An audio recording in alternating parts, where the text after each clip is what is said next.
Hi, Susan. Welcome to the podcast.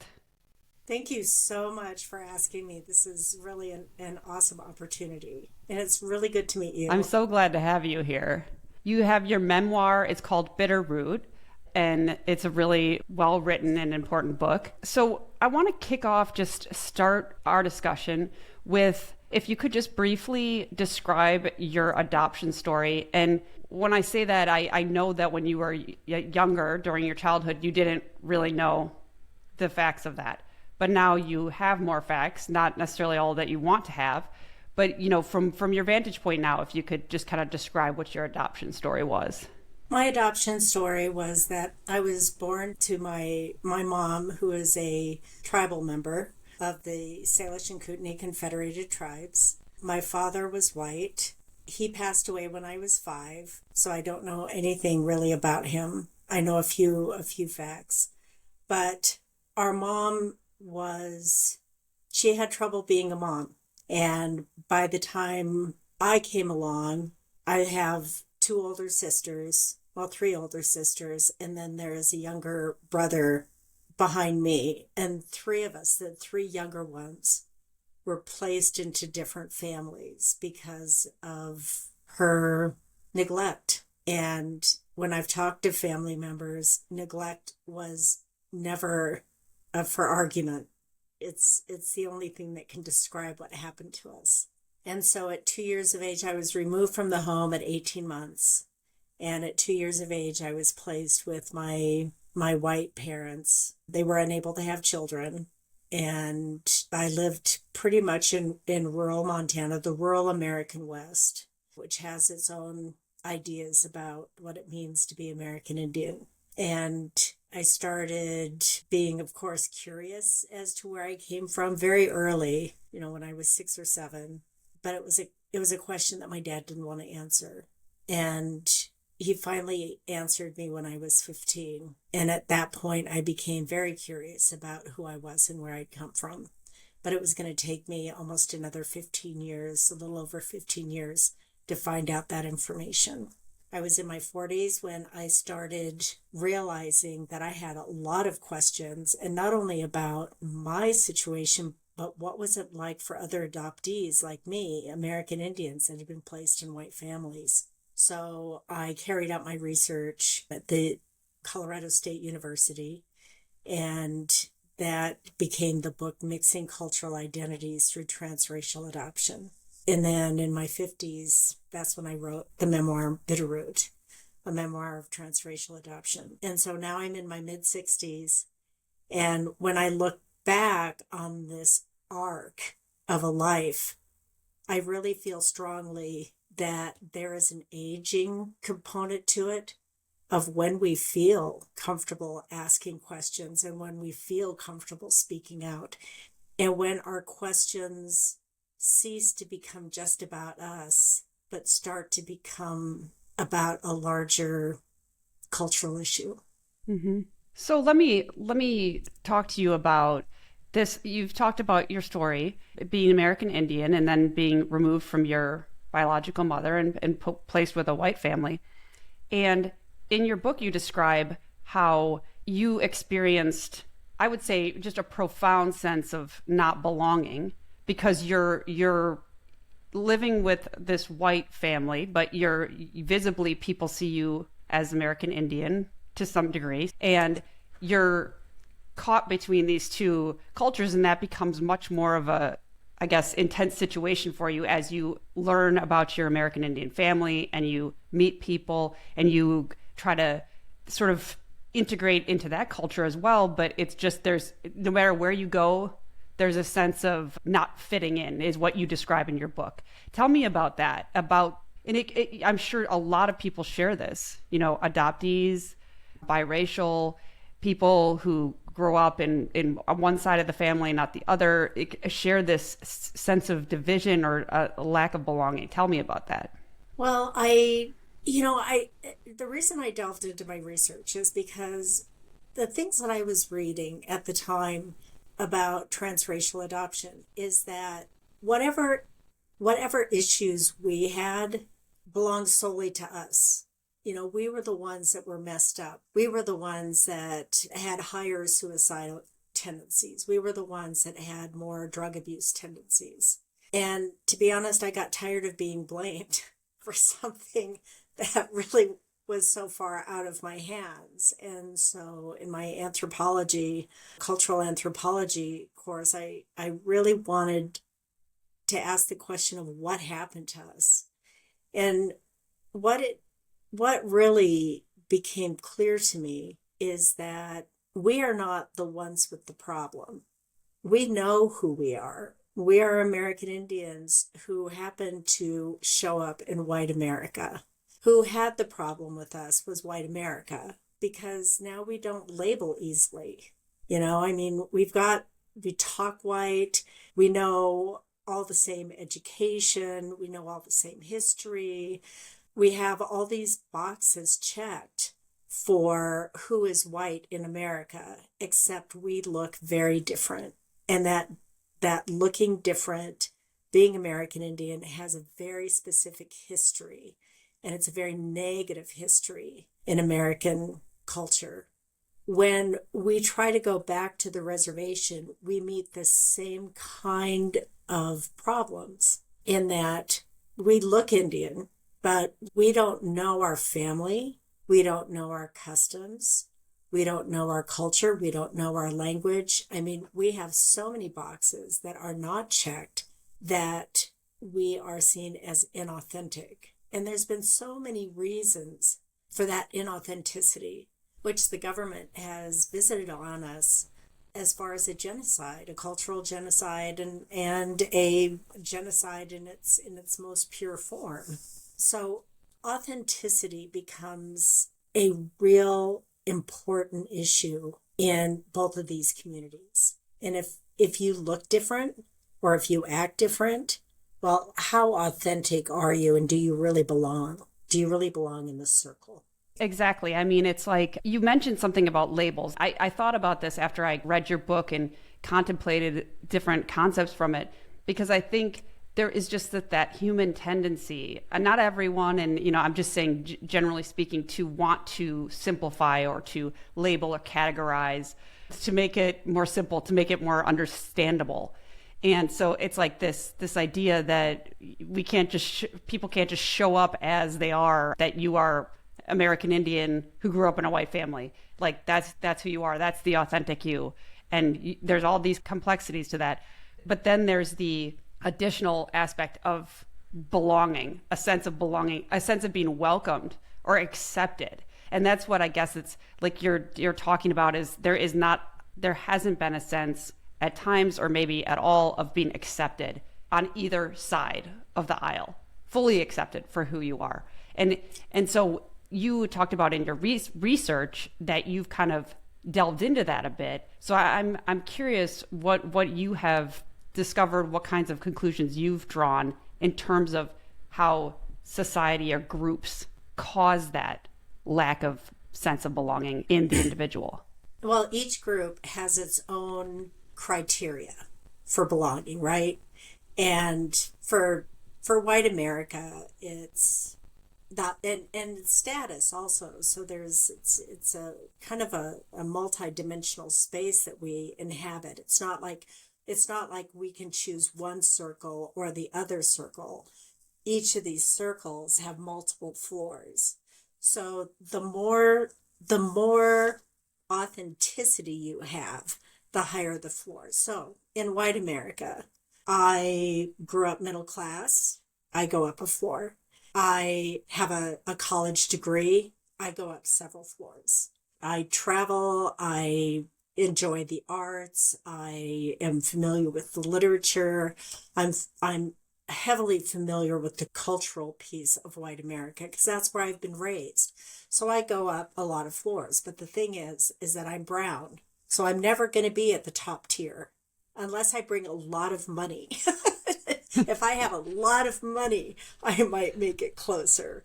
But so that'll only get me so far. And in the American Indian circle, which is now multidimensional, I look Indian, so I'm automatically in that circle, but I don't have, like I said, I don't have the language. I don't have the knowledge of family. I don't have a knowledge of a lot of things. College degree may or may not help me. What I do know is I know a lot about American Indian genocidal policies, historical genocidal policies. So that helps me. But I'm never going to get very high in that status in the American Indian place, because I'm missing so much basic information that the tribe has determined as significant criteria for belonging. And as a consequence, it's not even so much that I get an issue, that I have the feeling of non-belonging. What it sounds like is, and what it feels like is a constant question from the people around you of, you're not like us, so why are you here? You know, when I walk in white America, I mean, believe me, I've been followed in stores. I have been actively questioned about why I inhabit these white spaces. And when I go back into the Native community, I'm asked why I talk so white. Like, and all of these are basically questions of like, why are you in a space that you shouldn't be occupying? Yeah, and that feels like when you say it that way, I feel like that would feel like a rejection or like an affront to me, like an attack. Like, are you trying to, take something that's not yours or take up space that isn't yours or that you shouldn't have access to? And why are you doing that? What is your motivation? Something feels very like attacky to me about that. It is, and and then when you talk about it being an attack, so many of us grew up with like no kind of self-confidence whatsoever. And that's where a lot of that comes from, of, constantly being asked essentially what do you want by being here? And plus, I mean, if you add the historical policies, and another theory that I talk a lot about is social memory. And every culture has a social memory. And what the social memory does is it reminds us who we are as a conglomerate culture. And so in white America, we are, I'm going to switch to they. In white America, they are people who had absolute right to the land, and Indians were in the way. They are people who felt that a lot of Indians should just die because they're not using the land properly and we're just in the way. They're people who feel that because we couldn't, because we wouldn't respond necessarily well to the education system that we were forced into, that now we're stupid. We're not worthy of, like you said, taking up that space. And so this is the type of thing, if you start looking at like the history that we learn in grade school, it's a really one-sided history. It's about the Indian Wars. It's not about a group fighting back for something that is actively being taken from them and laws put into place to keep them from accessing it. It's about savages attacking trades, the wagon trades. It's about savages doing this and savages doing that. And that's the memory that we have to grow up in, which is why we are constantly questioned about what we're doing off the reservation. Yeah, and tell me about that, because in your book you talked about several examples of that where you were just out with your mother, for instance, your adoptive mother, for instance, or and it sounded like like you talked about in where you grew up, mostly in Montana, there was this very prevalent. I grew up in Wisconsin, and I didn't. Just for an example, I didn't have a sense of American Indian culture or reservations or anybody saying anything about the American Indian community. I didn't have that where I grew up, but where you were was very different. And people had a lot of opinions. your dad, your adoptive dad would say things. So talk a little bit about that, some of those examples where you grew up and how it was more prevalent there. Well, you've got to keep in mind Montana has 7 Indian reservations. So we are a very visible people on the Montana landscape. And it's a big agricultural space. We've been moved to these reservations and we didn't go willingly, but we were going to go. It's either that or you're going to be in a war that decimates everybody. So with that social memory comes kind of the idea of you're stupid. So when I went to high school, I wasn't really expected to do well. Everybody seemed to be surprised that I could do well. I wasn't expected to do much of anything. Now, keep in mind, I'm starting to become aware of Asian adoptees, and they're going to become lawyers. So they're going to become virtuoso musicians. They're going to become doctors. I'm telling you, American Indians were not going to become any of that. And that was just such a powerful, it wasn't even a conversation. It was just the way things were.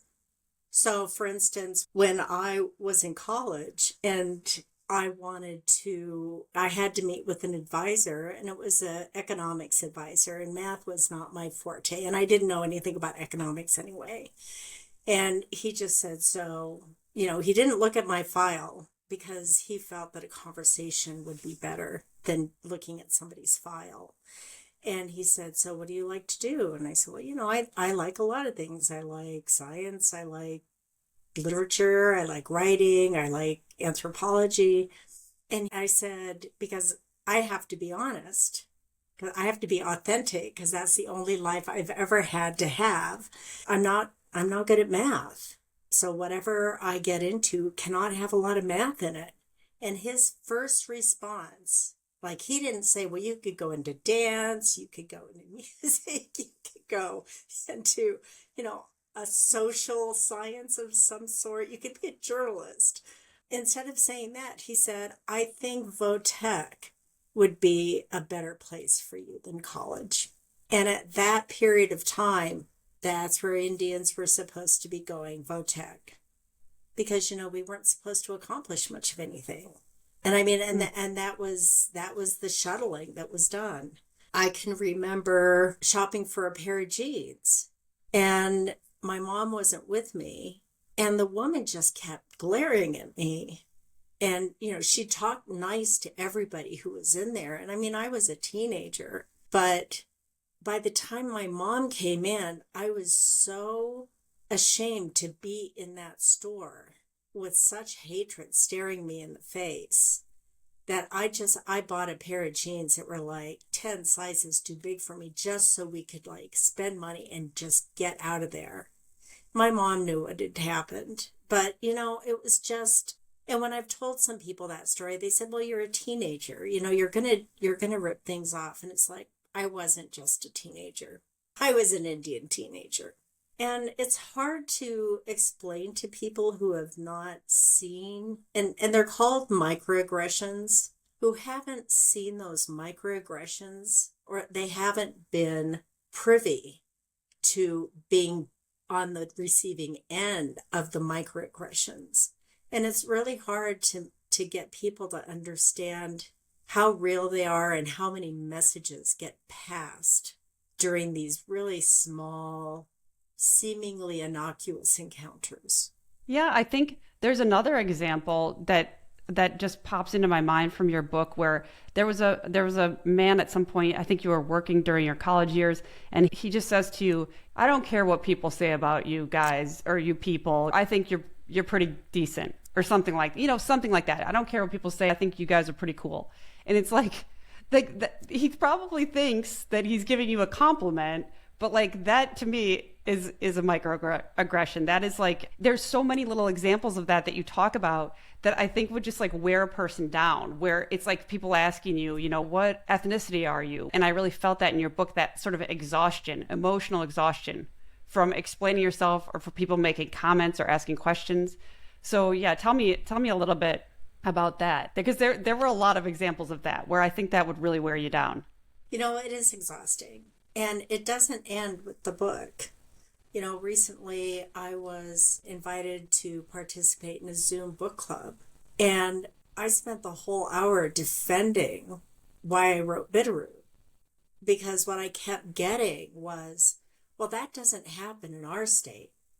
We don't even notice American Indians here. They're no different than anybody else. So maybe this was just in your family, or maybe this was just in your community.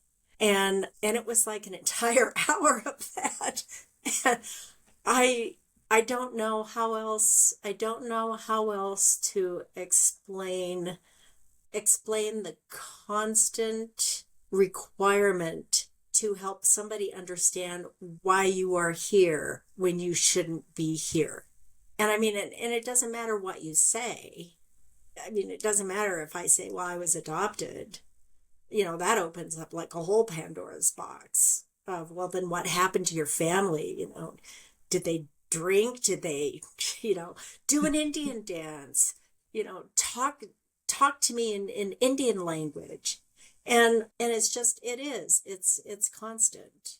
But in my 40s, at that point is when I gained enough strength to say, okay, what happened to us as adoptees? What did we just go through? Because when I was looking around at my friends weren't going through things like that. And I want to clarify something.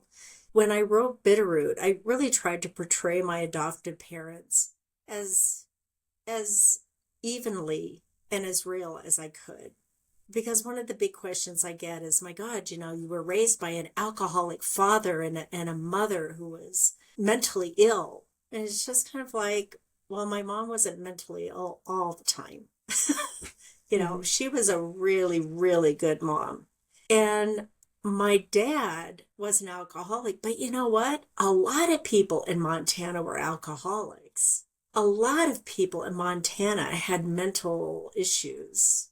So to me, it wasn't the issue of having less than adequate parents, as some might think that I was saying. The issue really was, there's a lot of racism in that state. And it's the same thing in Idaho. It's the same thing in Washington. It's the same thing in North Dakota and South Dakota. There's a lot of racism we had to deal with. And to me, it was the racism that was the most challenging. And it was so prevalent. It was so prevalent that it entered into my home. My white father is sitting there. We were talking about a a news radio thing that had come up about the newly founded American Indian movement. And my dad's response, as I'm sitting next to him, is, what the hell are those goddamn drunken war hoops up to now? And at no time did he ever look at me like I was one of them.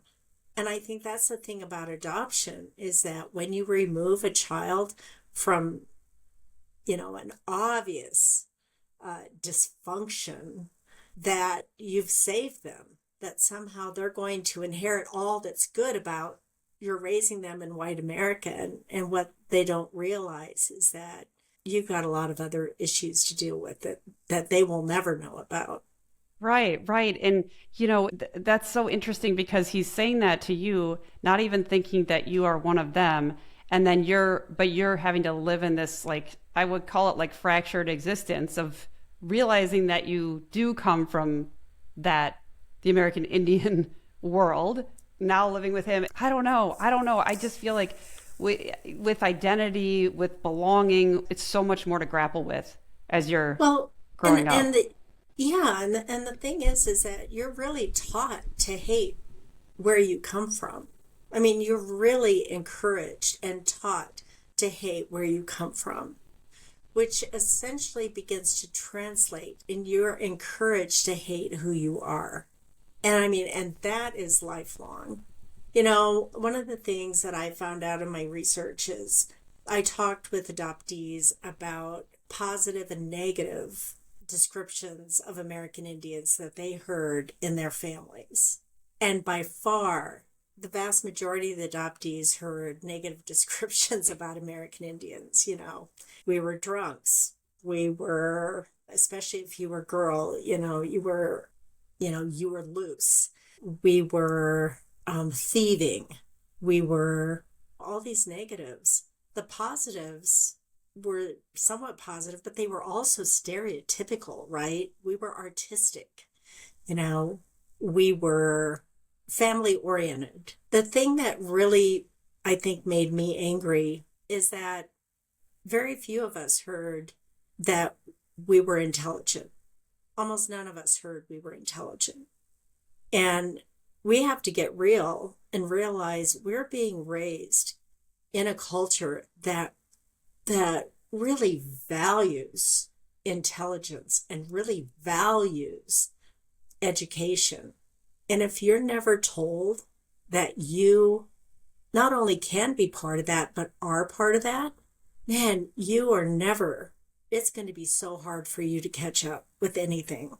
Yeah, it's just astounding to think that as a group of kids, that you guys who were adopted are just, or as a group in general, American Indians, that people just can think like, oh, they're just this or they're just that. And even your dad said, he said to you, don't ever get in touch with your, I don't know if it was your uncle, American Indian uncle, or any of those people, because they're going to end up on your doorstep, taking everything that you have. And so it's like that, just example after example, just to give people who are listening, it's just kind of like you said, prevalent, or it's just ongoing.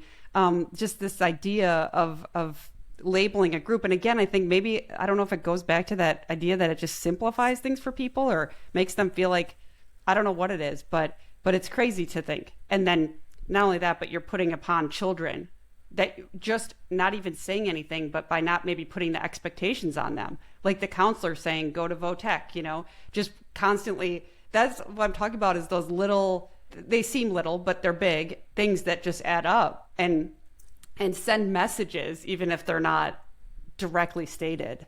Yeah, definitely. There's a lot that we can convey just through body movements, just a look. And I think people absolutely have forgotten how much we can convey and how much we understand with so much of what's not being said. Yep.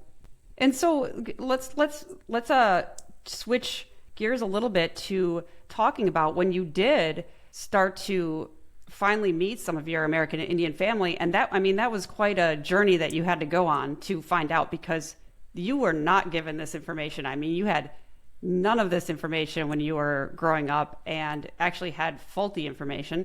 So when you finally did discover them and were able to get in touch with them, tell me a little bit about that experience and how that's evolved over the years.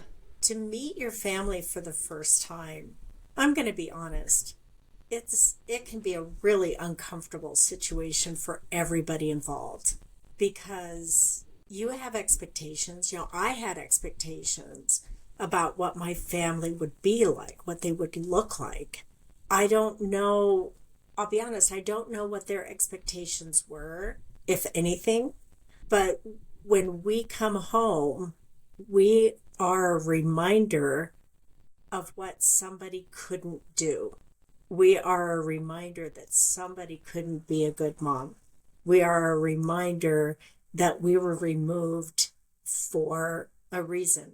We are a reminder of shame. And, in American culture, we have a hard time. We have a hard time owning up to those bad parts of ourselves, because we live in a punitive society. Don't admit that you've made a mistake, because by God, you're going to pay for that your whole life. Somebody will find out, and somebody's going to make you pay. And that's the society we live in. But when I met my family, I just kept trying to find people who look like me, and I didn't see me in them. And I think it's so interesting, because what I realize years later is I have been surrounded by white faces my whole life. And American Indians have a very specific look. So as I'm looking at them, I'm expecting to see either an exact replica of me or something that looks maybe more white. And it took me a long time to be able to look at photos and say, oh my gosh, yeah, we got the same eyes. We've got the same nose. We've got, we have these things that you can see through the lineage. But it's a difficult thing to see when you have never been around that physicality very much at all. It was, I felt so sorry for my birth mom because she was ashamed. And when I very first met her, she'd been drinking a lot as a coping mechanism, and I understand that. But it's not healthy, but she's being asked to reckon with the past that is tough to reckon with. And she just said, I've looked forward to this day and I've dreaded this day for so long. And she said, I thought you'd come up and you'd call me all kinds of bad names, and you'd tell me what a terrible person I was. There's no way that I was going to do that. I think it's what happens, happens. And I wasn't going to make somebody feel bad in order for me to feel good. Hmm. I think that was kind of at the root of that. It was obvious she felt bad enough about herself. But I've known my family now for a little over 30 years. And how can I say this? I feel part of, but I also feel different from. At no time have they ever made me feel like I'm not part of them. But, how can you, I don't know if you can create familial relationships when more than half your life is spent without them in your life. And not even knowing about them. You on your side, you didn't know that you Didn't even had siblings. I had no idea. I had no idea. And when I found out, it was just like, there were 9 of us, It's a and lot. It's a lot of siblings when you were an only child, basically, when in I your was an only mind. child, it's overwhelming. I'm going to Mm-hmm. be honest. It's overwhelming when you start meeting these people and people come up and I'm your aunt and I'm your cousin and I'm sitting there trying to make sense. I mean, your world changes so rapidly. And, I asked my uncle, that the one that my dad supposedly said lived in Arizona and he was a drunk and don't make contact because they're going to want all your money. They're going to want this. And I did ask my uncle, I said, did you ever live in Arizona? And he said, no. Like none of my uncles ever lived in Arizona. So, it was all things that my dad did to keep me from meeting the people that I came from. And I don't think it had so much to do with them being a threat to me as their existence was a threat to him. Because when I did tell him I was going to go meet my family, he said, well, I suppose then you're going to be, you're going to think that they would have done a much better job than I have. And it's like, wow, not about you. Right. Right. I think Right. that was the piece, is it was not about you.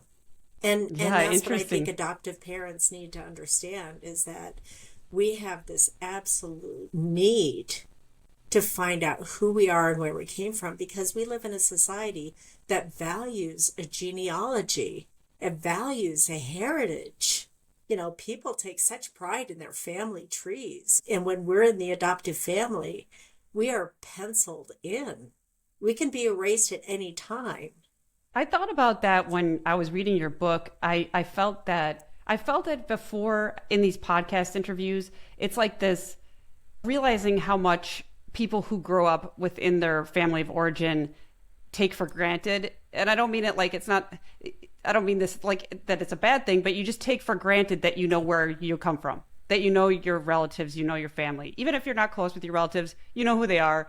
You kind of hear stories from your family members. And so you don't ever have to question that. You don't have to grow up thinking, what about this? Where did I come from? Do I have other family? Were my real grandparents like? blah blah blah, and real or bio whatever. But I think that is such a big piece of what I felt like reading your book and some of the other interviews I've done, where that is such a missing thing. There is a certain level of just comfort and with identity, I think, that is granted to you when you grow up with your family of origin.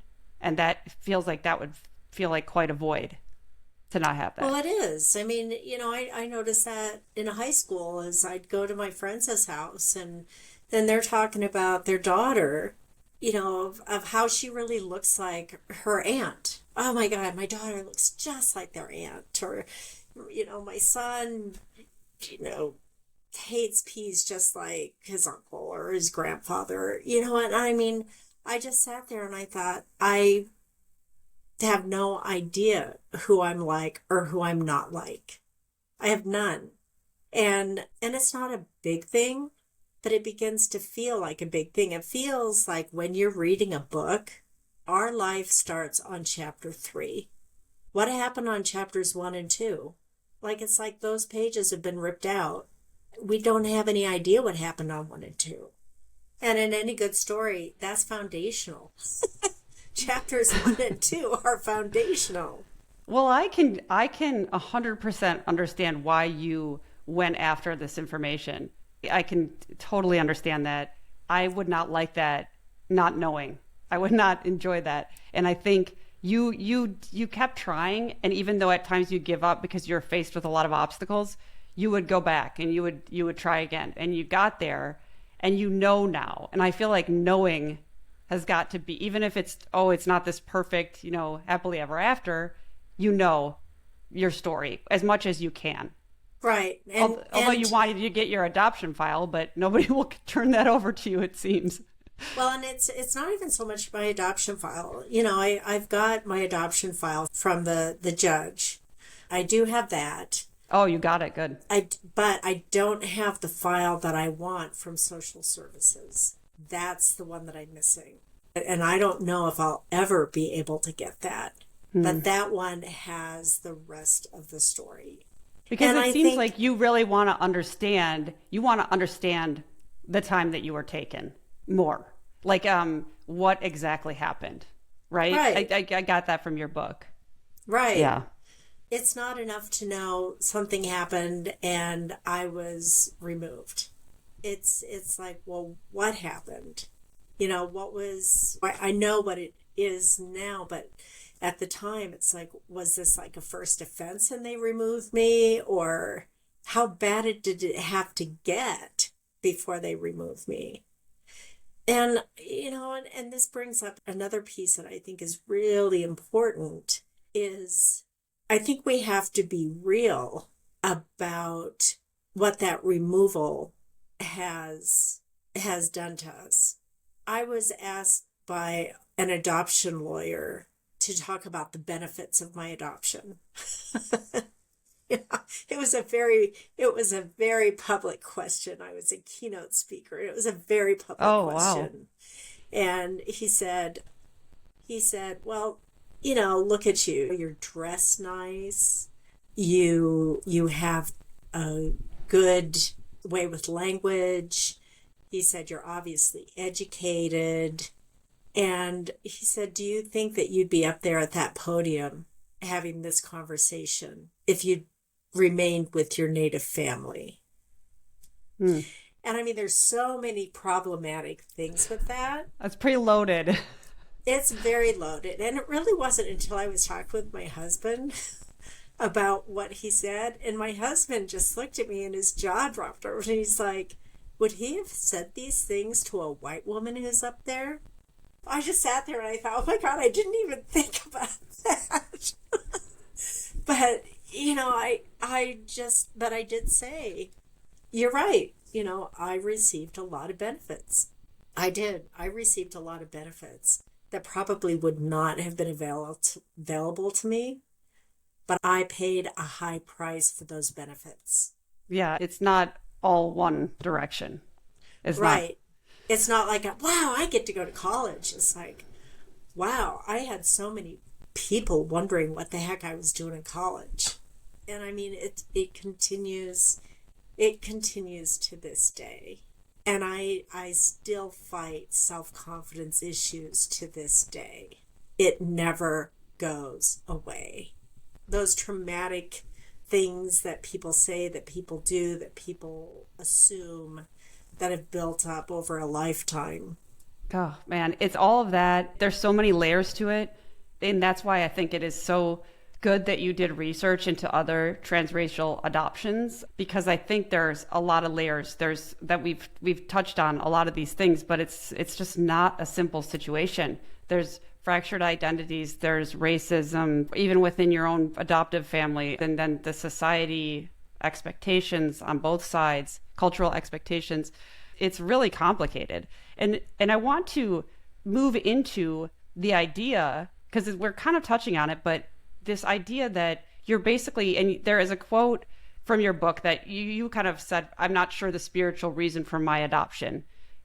Was taken from this dismembered alcoholic family and put into a dismembered alcoholic family, and from one culture to another culture.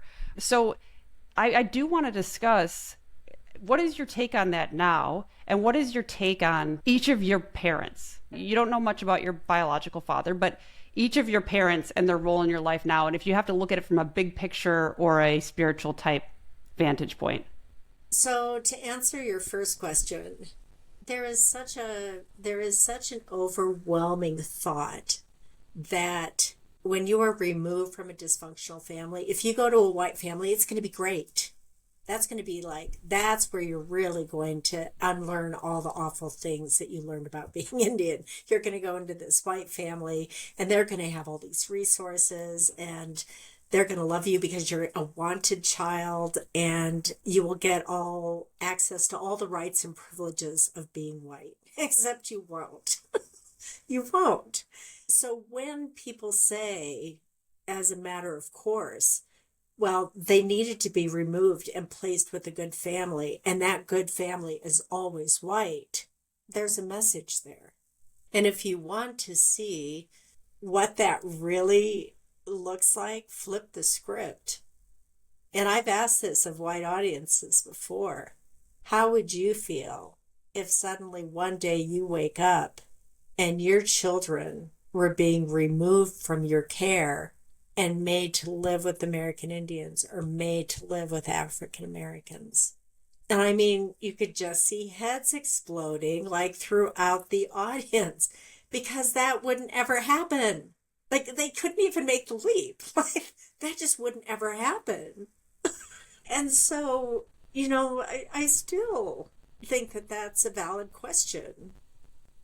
What constitutes a better family? It's a society-wide issue, not just in adoptions, but I'm not an American hater or a white culture hater, or I'm not any of that. But there is in our culture, there is a general concept that white culture is best. Let's just put it, generally speaking. Right. White culture is best. And it's like, if you learn anything about other cultures, if you take the time and you or get to know, you travel and get to know people in other countries and completely different cultures, you see all of these aspects that are absolutely beautiful in various different cultures. And they're going to have things that maybe are not so great. They're going to have things that are great and that are just completely missing. Wonderful things that are completely missing almost from another culture. And so I don't know, like, to me, I don't know how you could possibly think that one culture is the best. I mean, maybe there are, if you sit down and study them all, maybe there is one that has wonderful elements all across the board. But so right there, that's just a faulty premise. It's a faulty premise to think, and it's not just in adoptions, but it's across the board. Well, and that's where that social memory comes in. That's the social memory piece, is we are not only taught that, right is right, we're also taught that Indians were in the way and they were, not valuable, and they were just stupidly fighting against people who had manifest destiny rights to this country. So from that, that white is right is not a far leap. because who is making that big emigration across the United States? So, that's the social memory piece that I think is important. But then you asked about how I felt about all my family members. People are flawed. People are flawed for a variety of reasons. And especially, I think, when I look back at the generation of who my family is, they were dealing with things that we've not had to deal with. My birth mom grew up in a country that just hated her, and she had to go to Catholic school and got pregnant at 15, and I don't think had a lot of people in her court. I think, there are so many Native people from that generation. They were just trying to survive. And you can also see it in my adoptive dad's family. He comes from Slovaks whose heritage is being run over constantly by the West and Russia in their various wars. They lost all kinds of men in those battles.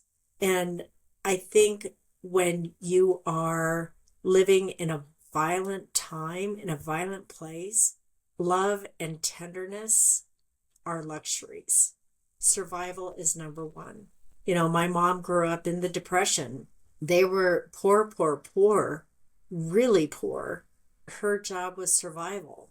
When I look at them, I really do look at them like we all ended up in this situation that people on the outside have ideas about, but until you're in the midst of that tornado, you have no idea what it really looks like.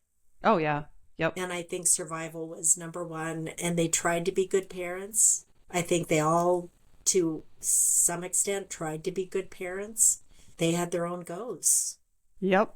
Yep. Because I think, when you're, maybe it is like when you're younger, it's easier to think, oh, they should be this or they should be that. And then you learn more about life and the way mental illness can play into people's lives. Like you talked about alcohol as a coping mechanism. He went down that path, and it sounds like at one point he just really, really took a dive into alcoholism. Your adoptive mom had mental illness. She was diagnosed bipolar eventually, and it was really pretty intense at times when she was manic. And she was probably just managing the best that she could, and she, as you said, she was very loving towards you. It sounds like always. I mean, when she was in her mental health episodes, there's only so much she could do. But other than that, it sounds like she was very loving. One, I think, and as I've thought about my dad's situation, I thought he went into the end of World War II, and he was in the Philippines. And that was some of the most awful and traumatic fighting that had happened during that era. Just absolutely brutal. And he went in as an orderly, which meant he was dealing with the dead and dying throughout his whole time there. In 3 years, he had moved up to being a medic. And he started off as this quiet, artistic boy. And you put him through a meat grinder like that, how can we ever expect somebody under those circumstances to come out and be a good husband or be a good father when the very core of their being has been all but destroyed? We have a lot of hard questions we need to ask of ourselves. Yeah, and it is so very complicated. It is so very complicated. All of this that we're talking about. And so usually when I start off my talks, that's like one of the big questions is, well, what's it like being American Indian adopted? It's like, well, it's complicated. There is no, like, it's not a fairy tale, but yeah, let's have that conversation. It's a conversation that I think is important. So I thank you so much for asking the questions that you ask. It is so important to have this conversation in a public sphere. Oh, good. I'm so glad, because I do think all of these kinds of experiences are ones that a lot of people, even a lot of people who are in your exact situation, the transracial adoption, but other people in varying degrees of situations similar that feel certain ways and are confused by it probably, or, you know, feel ashamed or whatever. And so I think it is so important to discuss it, and hopefully just for people out there to be able to relate to some aspects of it, I think is so important. I think that's really an important thing also is I can remember talking with another woman who was a tribal member, and I had a really hard time admitting how ashamed I was at being Indian for a good portion of my life, because you're made to feel ashamed. But I thought it was because I was living in white society. And so I had come clean with her, and I just said, God, I was so ashamed of being India when I was growing up. She said, so was I. So were we all. Based on your experience, that makes total sense to me. And now it's popping into my head that story you told where you went to a therapist and she was like, I want to get you proud of being American Indian. Stick with me and I'll make you proud. And I was just like, I appreciate the enthusiasm she had, but again, it's the wrong note. You know what I mean? She's hitting the wrong note there, because it's like we need to acknowledge the shame that you have experienced in society, and that has been caused by your experiences. And like, this is not something that resonates with you, this sense of feeling proud of it. And it's of course terribly sad that you would feel that way, but it doesn't change the reality. It doesn't change the reality. And, am I ashamed anymore? No, I'm not. And which is why I speak out a lot now. But believe me, my voice now is a lot different than it was 20 years ago.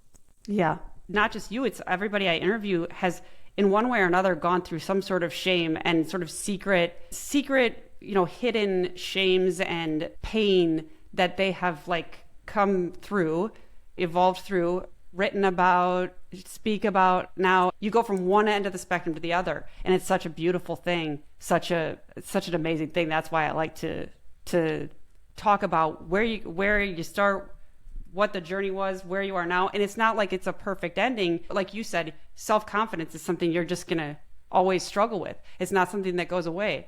But you're at a place where you speak about it, where you share, where you try to connect. You try, like you talked about in your book, you went to the tribal council, you tried to, make some improvements in this situation, welcome adoptees back, let them feel accepted, these sorts of things. You're out there and you're trying to connect and make a difference. And that's so important. I try. It's been Exactly. a journey, and it's been a hard journey. And I send out my best thoughts to anybody who is trying to figure out what this journey is about and the effects it has had. And I ask adoptive parents to keep their minds open to the fact that their child has very specific wants and needs in figuring out who they are. And it doesn't have anything to do with them a lot of times. And they're not necessarily going to talk about it, right? A kid Oh, is no. not, maybe that, absolutely the opposite of that. It's going to be all internal. It's going to be all internal because, all those messages we receive, one of those messages that is just overwhelming is we should be grateful. We should be grateful that our family wanted us.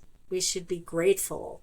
And I mean, it's just like, not to say that I'm not grateful, because there are a lot of things that I've been grateful for. But as I'm trying to work through the issues and my questions, it's okay to ask those questions. And it doesn't have anything to do with gratefulness or ingratefulness. It's okay Right, to but ask the questions. message you're receiving obviously is that it does, that it is a threat to that it means you're not grateful. But I totally agree with you. I'm tracking what you're saying. It's like it doesn't have anything to do with that. It doesn't take away from the gratefulness. It's completely separate. It's just, I still have these issues. I still have these questions. And to not be able to talk about them at all, that is not helping, because you're Well, afraid of appearing ungrateful. and I think, America, that's the other piece of the culture that we don't want to acknowledge. And that we are an either or culture. You are either this or you are that. Things are either right or they are wrong. People are either, good or they are bad. And it is not a either and. No, It's not. no, And no, it's and not. and so to take a look at that from that harsh perspective, I hope people do that because I think it'll uncover a lot of the deep lying issues that we're trying to deal with in adoption and beyond. Yep, yep. Well, thank you so much. I mean, I really appreciate you being here. I appreciate your time, you being willing to talk about all of these things. I think it's really important, and I really enjoyed reading your book, Bitterroot. I just appreciate you being here so much. Thank you so much. Well, thank you, Beth. I appreciate your interest in trying to figure out what we're trying to figure out.